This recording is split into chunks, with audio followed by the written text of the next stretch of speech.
বিসমিল্লাহির রহমানির রহিম। প্রিয় দর্শক শ্রোতা, নমুসলিমদের মুসলমান হওয়ার কাহিনী অনুষ্ঠান থেকে ইসলামিক টেলিভিশনের পক্ষ থেকে আপনাদের জানাচ্ছি স্বাগতম। নমুসলিমদের মুসলমান হওয়ার কাহিনী অনুষ্ঠানটি নমুসলিম ভাইদের নিয়েই নির্মিত হয়। এ অনুষ্ঠানের মধ্য দিয়ে আমরা অন্যান্য ধর্মের সাথে ইসলাম ধর্মের তুলনাকরণ এবং অন্য মতাদর্শের সাথে ইসলাম একটি জীবন ব্যবস্থা হিসেবে কোথায় শ্রেষ্ঠ সেটা জানতে পারি। আরও জানতে পারি যে সকল ভাইরা অন্য পরিবেশ থেকে ইসলাম গ্রহণ করেছে তাদের অতীত বর্তমান, এগুলোর মধ্য দিয়ে আমরা ইসলামী জীবন ব্যবস্থা এবং আমাদের চিন্তার পুনর্গঠন করতে সক্ষম হই। আরও একটি গুরুত্বপূর্ণ বিষয় যে আমাদের উপর যে দাওয়াত খরচ করা হয়েছে তার একটু সামান্য দায়ভার অন্তত আমরা লাঘব করতে পারি। প্রিয় দর্শক শ্রোতা, আপনারা সব সময় আমাদের সাথে আছেন এই প্রোগ্রামের সাথে, আর আজকেও নিশ্চয়ই আমাদের সামনে যারা আছেন তাদেরকে জানাচ্ছি মোবারকবাদ। আসুন প্রথমেই আমরা পরিচিত হই। আমাদের স্টুডিওতে আজকে যিনি আছেন তিনি ইতোপূর্বে কোনো একটি প্রোগ্রামে আমাদের এখানে ছিলেন। তিনি হলেন আবুল বাশার ভাই। আসসালামু আলাইকুম ওয়া রাহমাতুল্লাহ। ওয়ালাইকুম আসসালাম ওয়া রাহমাতুল্লাহি ওয়া বারাকাতুহু। আবুল বাশার ভাই, আমাদের ডাকে সাড়া দিয়ে সুদূর ফরিদপুর থেকে আপনি আরেকটি বারের জন্য আমাদের স্টুডিওতে এসেছেন, এজন্য আপনাকে আমরা অসংখ্য মোবারকবাদ জানাচ্ছি। আপনাকেও অসংখ্য মোবারকবাদ জানাচ্ছি। জাযাকাল্লাহ খায়ের। আপনি এই যে ওই সময় এসে আমাদের যা কিছু বলে গিয়েছিলেন, আমার এখনো অনেক কথা গুরুত্বের সাথে মনে আছে। তা আপনার কাছ থেকে আমরা দ্বিতীয়বার ডাকার কারণ তো বুঝতেই পারছেন যে আমরা আরো কিছু জানতে চাই। একটি পর্বে আমরা সমাপ্ত করতে পারিনি, তো আজকে কিছু খোলামেলা খুব সাধারণ প্রশ্ন আপনাকে করব, যেটা আমাদের জানা দরকার বলে আমরা মনে করি।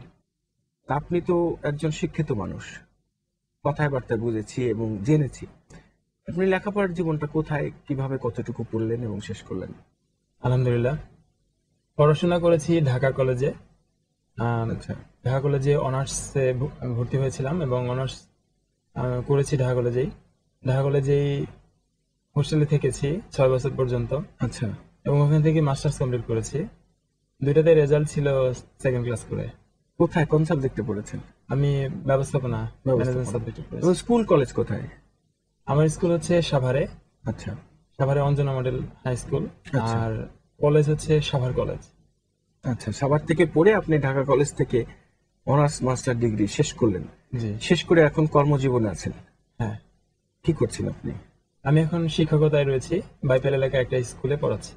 আচ্ছা, এই যে আপনার কর্মজীবন, পড়াশোনা শেষ করলেন, আপনি সংসারী হয়েছেন? আলহামদুলিল্লাহ, সংসারী হয়েছি। তো আপনার সংসারের পরিচয় দিন আমাদের একটু। আমার একটি ছেলে রয়েছে, ওর নাম হচ্ছে ফুরকান। কত বয়স? ওর বয়স হচ্ছে 6 মাস। আচ্ছা, অল্প দিন আল্লাহর নিয়ামত প্রাপ্ত হয়েছেন। তো ভাবির বাড়ি কোথায়? ভাবির বাসাও সাভারেই। সাভারে। তো উনি তো নিশ্চয়ই দিনদার মানুষ। আলহামদুলিল্লাহ। দিন পালনে আপনারা যে পারস্পরিক সহযোগিতা, এই ব্যাপারে একটু বলুন দেখি, আমরা শিখি আপনার কাছ থেকে।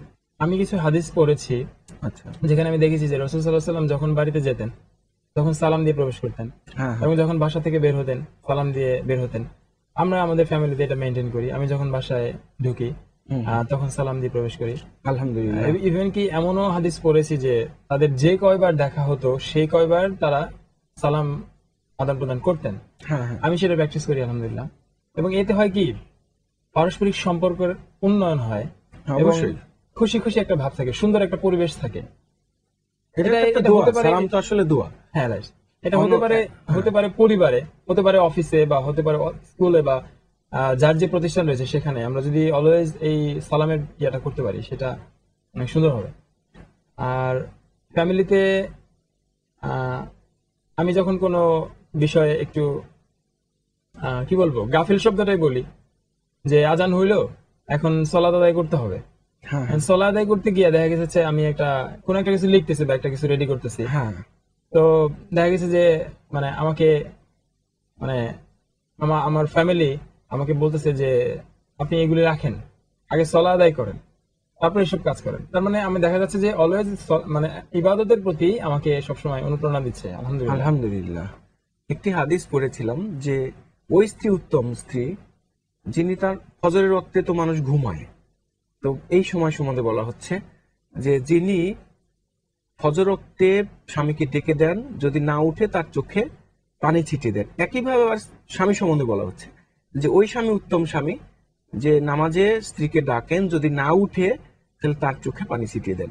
অর্থাৎ এই যে আমলটা, অর্থাৎ পারস্পরিক আমলি জিন্দিগি, অর্থাৎ আল্লাহ পাকের আনুগত্যের জন্য পরস্পরকে তাগিদ দেওয়া, সেটা আপনাদের মধ্যে রয়েছে এবং তা এনজয় করছেন। খুব ভালো লাগলো। আমরা আশা করি প্রত্যেকের জীবনেই এমন সুন্দর পরিবেশ আসুক যে আল্লাহর আনুগত্যের মধ্য দিয়ে মানুষ আনন্দ বোধ করুক। এবং এটা সত্যিই সৌভাগ্যের ব্যাপার যে আল্লাহকে সিজদা দিতে পারা, আল্লাহর আনুগত্য করতে পারা, এটা কিন্তু আসলে ভাগ্যের ব্যাপার। আমরা এটা অনেক সময় বুঝে উঠি না। আপনি এই যে ইসলাম গ্রহণ করলেন এবং সুন্দর একটি জীবন প্রাপ্ত হলেন, এই সুন্দর জীবনে আপনাকে কেউ সহযোগিতা করেছে? তো যারা সহযোগিতা করেছে এমন লোকদের কথা বলবেন আমাদের কাছে। আলহামদুলিল্লাহ, আমরা প্রথম যখন সাভার থেকে ইসলাম অ্যাকসেপ্ট করে যখন মানে সাভারের ইসলামে যখন অ্যাকসেপ্ট করেন তখন সাভার ছিলেন? হ্যাঁ, আচ্ছা, তখন সাভারে ছিলাম। তো আমরা বাসা থেকে যখন বের হয়ে আসি আর কি, আমার বাবা যখন আমাদেরকে বলে যে তোমরা ইসলাম অ্যাকসেপ্ট করলে এখানে থাকতে পারবা না, আমার বাসা থাকতে পারবা না, আমাদেরকে যখন বলে দেয় তখন আমরা বাসা থেকে বের হয়ে যাই। বের হয়ে আমরা 1 কিলোমিটার বা এর চেয়ে একটু বেশি হতে পারে এতটুকু দূরত্বে একটা বাসা ভাড়া করে থাকি। ওইখানে আমরা 4 মাস ছিলাম। ওই 4 মাসের খরচ আমাদের ওইখানে ওইটার পাশে একটা মাদ্রাসা ছিল, আচ্ছা, সেই মাদ্রাসার থেকে আমাদেরকে হেল্প করা হয়েছে 4 মাস। আলহামদুলিল্লাহ। হ্যাঁ, এবং আমাদের বাসা ভাড়া, আমাদের খাবার বা যে মেইনটেনেন্স যে আমাদের ছিল, যে খরচটা ছিল, সেটা ওই মাদ্রাসা থেকে দেওয়া হতো। আচ্ছা। এমনি ইসলাম গ্রহণের ক্ষেত্রে ধরেন চিন্তার জগৎকে আপনি একাই কি শানিত করলেন না কেউ সহযোগিতা করলো দাওয়াতি কাজ করে? আলহামদুলিল্লাহ, এটাও একটা বিষয়। আসলে কারো না কারো মাধ্যমে তো অবশ্যই এই দাওয়াটা পেয়েছি, সত্যের দাওয়াটা। আমাদের ওই এলাকায় সাভারেই একজন ডাক্তার ছিলেন। আচ্ছা, আমরা চিকিৎসা নেওয়ার জন্য ওনার কাছে যেতাম, ডাক্তার আব্দুল কাইয়ুম। আচ্ছা, তো ওনার কাছে যাওয়ার পর উনি আমাদেরকে ইসলাম সম্পর্কে বলতেন এবং আচ্ছা, আচ্ছা। ইসলাম সম্পর্কে বলতেন, আমরা তখন চিন্তা করতাম। স্পেশালি আমার মা এই বিষয়টা নিয়ে একটু বেশি চিন্তা করতেন এবং আমার মাই সবার প্রথমে ইসলাম অ্যাকসেপ্ট করেন। আচ্ছা, তো সেই ক্ষেত্রে ওনার অবদান অনেক বেশি। আল্লাহ তাকে উত্তম প্রতিদান দেন, এই প্রার্থনা আমিন। করি আল্লাহ হ্যাঁ, সুবহানাহু ওয়া তাআলার অবশ্যই। নিকট। এবং তারপর আমি যখন ফার্স্ট ইয়ারে যখন ঢাকা কলেজে ভর্তি হলাম, ওই সময়টাতে আমি যে ইসলাম সম্পর্কে আমার যে আগ্রহটা হয়েছে, ওই আগ্রহের জন্য আমি ওই ডাক্তার এম এ কাইয়ুমকে ধন্যবাদ জানাচ্ছি। আর ঢাকা কলেজে ফার্স্ট ইয়ারে পড়া অবস্থায় আমার কিছু ক্লাসমেট ছিল, হ্যাঁ, একটা সার্কেল ছিল মোটামুটি 4-5 জনের, ওরা কোরআন স্টাডি করতো। তো আলহামদুলিল্লাহ। সেখানে আবার স্পেশাল ছিল আরো 2টা বন্ধু, ওরা আমাকে কোরআনের দিকে সবসময় আহ্বান করতো। আপনার এই আরো দুটো বন্ধু সম্বন্ধে আমরা আরেকটু পরে জানবো। আমার খুব ভালো লাগছে যে যুবকেরা ইসলামের দাওয়াতি কাজ করছে, আর হ্যাঁ, সেই আলহামদুলিল্লাহ। দাওয়াতে আপনি সহযোগিতা পেয়েছেন। আমি তাদের সম্বন্ধে অবশ্যই জানতে চাইবো, আমরা জানতে চাইবো। তো একটু ছোট্ট বিরতির পরে, প্রিয় দর্শক, আমার বাসার ভাইয়ের আলোচনার মাঝখানে একটু ছোট্ট বিরতি নিতে হচ্ছে। তো বিরতির পর্যন্ত আপনারা আমাদের সাথে থাকবেন। ইচ্ছি বিরতির পর।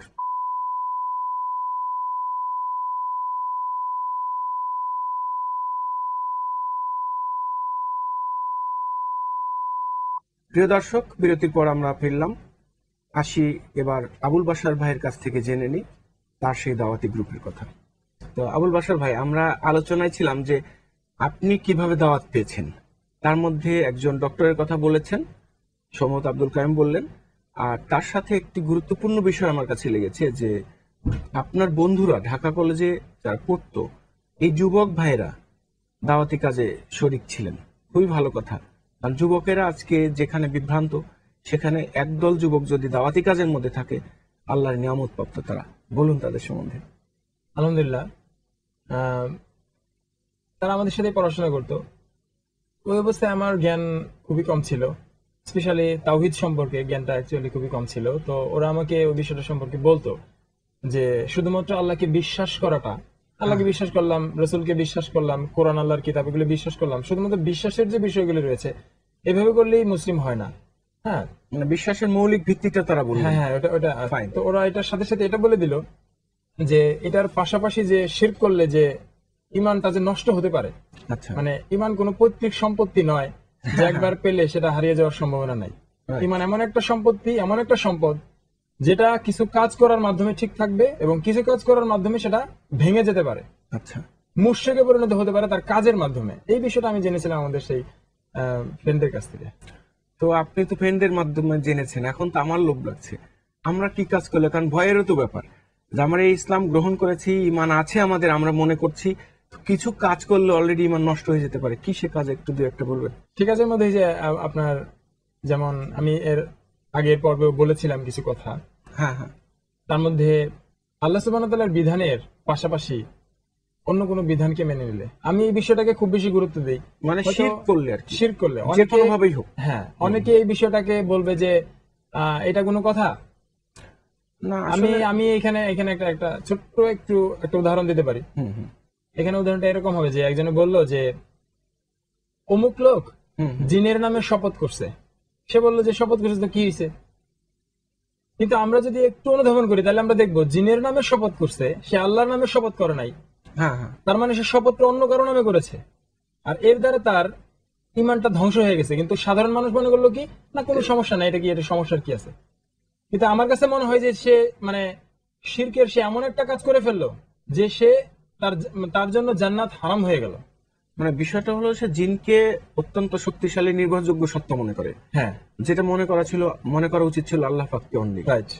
আসলে এইটা একটা বিষয়, আপনি যেটা বলছেন যে তাওহীদের মৌলিক ধারণা আমাদের মধ্যে নাই। হয়তো আমরা বিশ্বাসগত দিকটা মনে করি যে তাওহীদ, কিন্তু কর্মগত যে একটা বিষয় আছে, সেটাও কিন্তু তাওহীদ 3 প্রকার। হ্যাঁ, তার মধ্যে একটি হলো তাওহীদ উলুহিয়াত, যেটা কর্মের সাথে সম্পর্কিত। রাইট। আমরা ওই ক্ষেত্রে ছেদ করে থাকি। তো আলহামদুলিল্লাহ যে আপনারা এই যে আমি ধারণাগুলো পেলাম, যে আপনার সেই যুবক বন্ধুদের মধ্যে থেকে আপনার তাওহীদ, শিরক এত সুন্দর বিষয়গুলো আলোচনা পেয়েছেন। এক কথা হলো যে এই সহযোগিতাগুলো পেয়েছেন এবং আপনি অগ্রসর হয়েছেন। তা আমি আরেকটি প্রশ্ন খুব পাশাপাশি করতে চাই, যে আপনি সহযোগিতা পেয়েছেন, পাশে কি আপনি কোনো সমস্যার সৃষ্টি হয়েছে ইসলাম গ্রহণের ফলে? আমাদের রাসূল সাল্লাল্লাহু আলাইহি ওয়াসাল্লাম একটা হাদিসে বলেছেন যে যে কেউ ইসলাম গ্রহণ করবে তার দিকে দারিদ্রতার তীর দ্রুতবেগে আসতে পারে। হ্যাঁ। এই টাইপের একটা মানে একটা হাদিস রয়েছে। এবং যে কেউ হক কথা বলবে, বাতিলেরা তার উপর আক্রমণ করবে। হ্যাঁ। এটা স্বাভাবিক একটা বিষয়। কেউ একটা হক কথা বললে তার উপর আক্রমণ আসতে পারে, আবার তার সাপোর্টও থাকতে পারে। কিন্তু সমস্যাটা আসবে, হক কথা বললে সমস্যাটা আসতে পারে, হ্যাঁ কিন্তু সেটা দীর্ঘস্থায়ী নাও হতে পারে। হ্যাঁ হ্যাঁ, সেটা দুই রকম হতে পারে। একটা হতে পারে যে আল্লাহ সুবহানাহু ওয়া তাআলা টেস্ট করবেন, আমি সত্য কথা বলেছি বা হকের পথে রয়েছি, আল্লাহ আমাকে এখন টেস্ট করবেন যে আমি আসলে কতটুকু স্থির। সত্য। হুম। হ্যাঁ, এটা আল্লাহ আমাকে টেস্ট করতে পারেন। আরেকটা রয়েছে সেটা ইমানদারদের জন্য না, কারণ যে ইমানদার না তার জন্য এটা গজব আকারে একটা বিপদ আসতে পারে। কারণ ইমানদার কখনো তার বিপদকে গজব মনে করে না, সে এটাকে পরীক্ষা মনে করে। কিন্তু ইমানদার ছাড়া যারা রয়েছে তারা এটাকে গজব মনে করবে। বিষয়টা অনেকটা এরকম। এই যে আপনি সেই সমস্যাগুলো কি বলছেন, কি সমস্যা? 1 নম্বর দারিদ্র সমস্যা, এটা স্বাভাবিক হ্যাঁ, ব্যাপার। এটা একটা তো সমস্যা। যদিও আমি সমস্যা হলেও আমি এই জিনিসটা আমার কাছে খুব দুঃখজনক মনে হয়, যে একজন মানুষ ইসলাম গ্রহণ করে মুসলিম অধ্যুষিত সমাজে কজন মানুষ মুসলমান হচ্ছে। একটি সমাজ কিন্তু ইচ্ছে করলে সামান্য হাতঝাড়া দিলে এই সমস্যাগুলো দূর হতে পারে। যদিও দুঃখজনক যে আমাদের পরিবেশে এটা খুব বেশি হচ্ছে না। আর কোন সমস্যায় পড়েছিলেন? আর সমস্যার মধ্যে যখন সাভারে বাসা থেকে আমরা চলে আসি, তখন আমার যে চাচারা ছিল, চাচারা আমার বাবাকে বুদ্ধি দিয়েছিল যে ওদেরকে ধরে নিয়ে আসতে হবে, ধরে এনে আচ্ছা। তাদেরকে বাইরে রাখতে হবে, তারপর তাদেরকে স্বীকার করাইতে হবে যে আমরা মুসলিম হই নাই। এই ধরনের একটা পরিকল্পনা তারা করেছিল, কিন্তু তারা এটা বাস্তবায়ন করে নাই। তো এই দিক থেকে আমার আমার বাবা ওদেরকে বাধা দিচ্ছে। অবশ্য আমার বাবা খুবই নম্র একজন মানুষ। আচ্ছা। আমরা ছোটবেলা থেকেই দেখেছি আমার বাবা খুবই, উনি একজন সৎ মানুষ।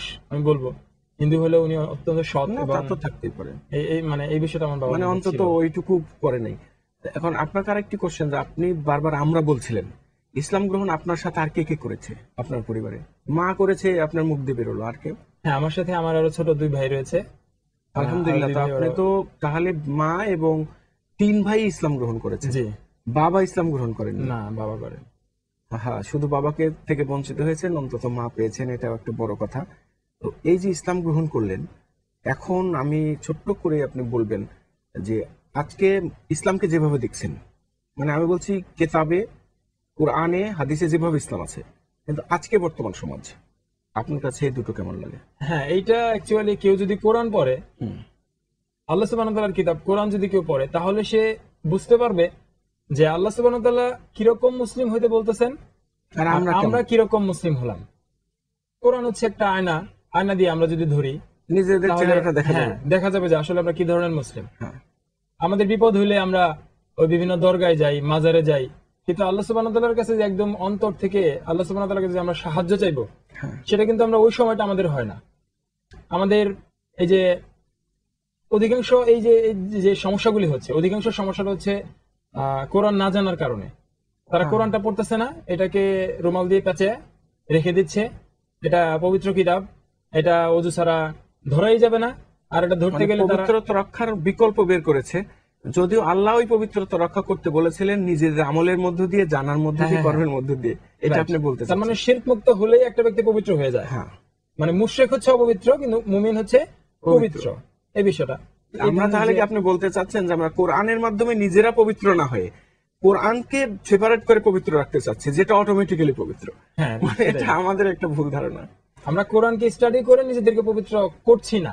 করছি না। আমরা আমাদের ব্যক্তিগত চাকরি, ব্যবসা বা হোয়াট এভার যে সমস্ত কাজ আমাদের করতে হয় সেগুলি নিয়ে ব্যস্ত, মানে এগুলি বেশি হচ্ছে আমাদের ব্যস্ততা জীবনের দেখাচ্ছি। লক্ষ্য হয়ে গেছে। জীবনের লক্ষ্য তো এটা হওয়া উচিত না। না, ওগুলো লক্ষ্য হতে পারতো, কিন্তু কোরআনের আলোকে তাহলে কিন্তু সুবিধা হতো, কিন্তু আমরা ওইটুকু পারি নাই। হ্যাঁ, আমরা বিষয়টা- মন গড়া নিয়মে এগুলো করছি আর কি। হ্যাঁ, রাইট। বিষয়টা অনেক এরকম যে একজন মুসলিম ব্যক্তির জীবনের লক্ষ্য থাকবে আল্লাহ সুবহানাহু ওয়া তাআলার সন্তুষ্টি অর্জন করা। সন্তুষ্টি অর্জন করতে গিয়ে কেউ ডাক্তার হবে, সন্তুষ্টি অর্জন করতে গিয়ে কেউ ইঞ্জিনিয়ার হবে, না, সব সন্তুষ্টি কাজের সাথে করতে গিয়ে আল্লাহর যে কোনো সন্তুষ্টি। ধরনের কাজ সে করতে পারে, কিন্তু তার লক্ষ্য থাকবে হচ্ছে আল্লাহর সন্তুষ্টি অর্জন করা। এখন এই যে আমরা এই যে অর্জন করছি না, আমরা অথচ শিক্ষিত, কিন্তু তাহলে শিক্ষার কি কোনো ত্রুটি আছে আমাদের, যে কারণে আমরা এই লক্ষ্যগুলো অর্জন করতে পারছি না? আপনার কি আপনি মনে হয়? এক্স্যাক্টলি, মানে আপনি ঠিক বলছেন এটা, যে শিক্ষার কোনো ত্রুটি আছে কিনা। হ্যাঁ। আমি বলবো অবশ্যই শিক্ষার ত্রুটি রয়েছে। একজন ব্যক্তি প্রথম যে তার ফাউন্ডেশনটা হবে ওটা হবে কোরআনের শিক্ষা। হ্যাঁ, ফাউন্ডেশন তার যদি মজবুত হয়, দ্যাট মিনস তার ইমানটা যদি মজবুত হয়, তখন তাকে অন্যান্য শিক্ষা দেওয়া হোক, ইংরেজি শিক্ষা দেওয়া হোক, গণিত শিক্ষা দেওয়া হোক, সবই বাংলা দেওয়া শিক্ষা যাবে। দেওয়া হোক, সবগুলি সাবজেক্ট থেকে পড়ানো হোক, কিন্তু তার ফাউন্ডেশন হচ্ছে তাওহীদের শিক্ষা, কোরআনের শিক্ষা। তখন সে বড় হয়ে চাকরি করতে গেলে সে অসৎ হতে পারবে না, সে অসৎ হবে না, সে আল্লাহকে ভয় করবে। হ্যাঁ, হ্যাঁ। ব্যবসা করলে সে মানুষকে ঠকাতে পারবে না। তখন ভেজাল কিন্তু খাদ্য আমরা মানুষকে যে দিতে পারবে কারণে না। যে সব অভিযান পরিচালনা করি, তাহলে তো এই অভিযানের প্রয়োজন হচ্ছে না। Right. মানে দেশ তখন আলটিমেট শান্তির এবং সমৃদ্ধির একটি দেশ হয়ে যাবে। রাইট।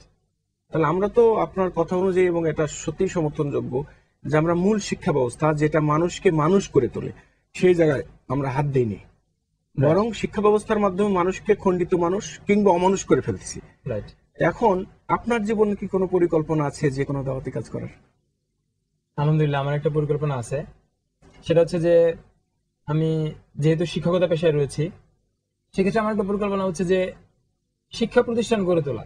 আচ্ছা, এমন শিক্ষা প্রতিষ্ঠান যেখানে কোরআনের শিক্ষা থাকবে, তার ফাউন্ডেশন গড়ার জন্য তাকে তার তার মানে আত্মিকভাবে তাকে পরিচ্ছন্নতা দান করার জন্য আরেকটা বিষয় থাকবে, সেটা হচ্ছে বোর্ডের যে সাবজেক্টগুলি রয়েছে, বাংলা, ইংরেজি, অঙ্ক, অন্যান্য যে সাবজেক্ট রয়েছে মানে সেগুলি। দুনিয়ার অর্থাৎ এই সকল জিনিস হ্যাঁ, পার্থিব জগতের শিক্ষাটা থাকবে তার পার্থিব জগতের তার পয়সা উপার্জন বা চাকরি বা এটার জন্য তার এটার জন্য উপকার হবে, আর তার স্পিরিচুয়াল নলেজের জন্য কোরআনের যে জ্ঞানটা রয়েছে সেই ধরনের একটা, এইটা দুইটার সমন্বয় একটা সিলেবাস ভিত্তিক একটা স্কুল করার পরিকল্পনা আমাদের রয়েছে। আমরা চিন্তা করতেছি কাজটা একটা ট্রাস্টের মাধ্যমে করবো ইনশাল্লাহ। 10 জন বা 12 জন মিলে সবাই কিছু টাকা করে দিয়ে এরকম একটা পরিকল্পনা আমাদের রয়েছে। যাক, আল্লাহ আপনার পরিকল্পনা বাস্তবায়ন করুন। আবুল বাশার ভাই, আজকেও সময় শেষ হয়ে গেছে, আলোচনা ভালো লাগছিল, তো এবার বিদায় নিতে হচ্ছে। অনেক কষ্ট করে দ্বিতীয়বারের জন্য এখানে এসেছিলেন, এজন্য আপনাকে ধন্যবাদ জানাচ্ছি। ধন্যবাদ জানাচ্ছি আপনাকেও, জাযাকাল্লাহ খাইর। জাযাকাল্লাহ। প্রিয় দর্শক, আমরা আবুল বাশার ভাইয়ের কাছ থেকে অনেক কিছু জানলাম, যা আমাদের জীবনকে সমৃদ্ধ করবে আশা করি। কিন্তু একটি বিষয় আমরা অত্যন্ত গুরুত্বের সাথে নিচ্ছি, সেটি হলো আজকের শিক্ষা ব্যবস্থার ত্রুটি। আমাদের শিক্ষা ব্যবস্থা পরিবর্তন করার জন্য সাধারণ মানুষ থেকে শুরু করে রাষ্ট্র পর্যন্ত চিন্তার বিষয়। তো এককভাবে কারো জন্য সম্ভব নয়, তবুও আমরা যদি পারিবারিক শিক্ষাকে একটুখানি শানিত করতে পারি, পরিবার থেকে দিনের শিক্ষাটুকু, আল্লাহ এবং রাসূলের প্রতি নির্ভরশীলতা, আল্লাহর সেই তাওহীদকে পরিপূর্ণ ধারণ করার জন্য তাগিদ দিতে পারি, মৌলিকভাবে নামাজ তথা যে মৌলিক ইবাদতগুলো আছে সেই ইবাদতগুলোর জন্য যদি আমরা আমাদের সন্তানকে একটু তাগিদ দিতে পারি, তারা যদি নৈতিক চরিত্রে বলীয়ান হয়, তাহলে তাদের জীবন, আমাদের পারিবারিক জীবন, পরবর্তীতে এই রাষ্ট্র জীবন অত্যন্ত সুন্দর হবে, সুন্দর পৃথিবী গড়ে উঠবে। আসুন আমরা সুন্দর পৃথিবীকে গড়ার জন্য সুন্দরতম চিন্তায় উজ্জীবিত হই, সুন্দর কর্মে নিজেদের জীবনকে উদ্ভাসিত করি, ইসলাম এই পরশমানিককে আমরা সঠিকভাবে ধারণ করি, আল্লাহর সন্তুষ্টি অর্জন করি এবং পরকালের জীবনটা সুন্দর করার দিকে ধাবিত হই। প্রিয় দর্শক শ্রোতা, আবুল ভাষার ভাইয়ের মতো অনেক মুসলিম ভাই আমাদের পাশে থাকতে পারে, যাদের সাথে আমাদের পরিচয় নেই। তাদেরকে আমাদের সাথে যোগাযোগ করিয়ে দেবার জন্য আপনাদেরকে অনুরোধ করছি। আর যোগাযোগ করবার ঠিকানা: প্রযোজক মুসলিমদের মুসলমান হওয়ার কাহিনী, Islamic TV, 34/1 Paribagh, Bangla motor, Dhaka 1000। Mobile 01-715-510314। প্রিয় দর্শক শ্রোতা, আপনার যেখানে থাকুন, যে অবস্থায় থাকুন, ভালো থাকুন, সুস্থ থাকুন, দেশ ও জাতির সেবায় নিয়োজিত থাকুন।